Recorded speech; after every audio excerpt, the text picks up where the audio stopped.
On veut déterminer la limite de f de x est égale à 1 sur x moins racine de 1 sur x carré moins 1 quand x tend vers 0. Ce qu'on remarque, c'est que la limite de 1 sur x carré moins 1 quand x tend vers 0, ça tend vers plus l'infini. Ceci, il tend vers plus l'infini pour x quand x tend vers 0. Et cette limite 1 sur x, mais quand x tend vers 0 moins, elle tend vers moins l'infini. Donc la limite de f de x, quand x tend vers 0 moins, on a ici ça tend vers moins l'infini, et ça, le moins avec le moins ici, ça tend vers moins l'infini. Donc on aura moins l'infini est égal à moins l'infini. Mais si x tend vers 0, la limite de x, la limite de 1 sur x, elle tend vers plus l'infini. Et on aura ici plus l'infini, moins l'infini, c'est une forme indéterminée. Donc, ce qu'on doit faire, c'est nous débarrasser de cette indétermination. X ici, quand on parle de x tend vers plus l'infini, ça veut dire que x est supérieur à 0. Donc la valeur absolue de x est égale à x. F de x est égal à 1 sur x moins racine de 1 sur x carré moins 1. On réduit aussi ici au même dénominateur. Ça nous donnera moins racine de 1 moins x carré sur x carré. Donc ceci est égal à 1 sur x moins 1 sur la valeur absolue de x, mais comme la valeur absolue de x est égale à x puisque x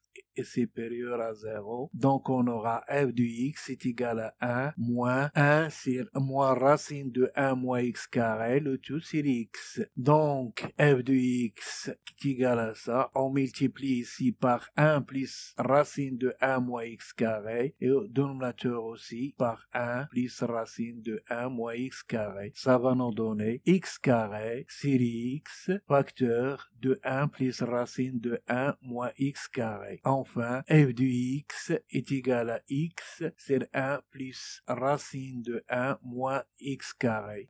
Alors, pour x tendre vers 0 plus, on aura ici la limite de f de x, elle tend vers 0. Donc, on a la limite de f de x quand x tend vers 0 est égale à moins l'infini. Mais la limite de f de x quand x tend vers 0 plus est égale à 0.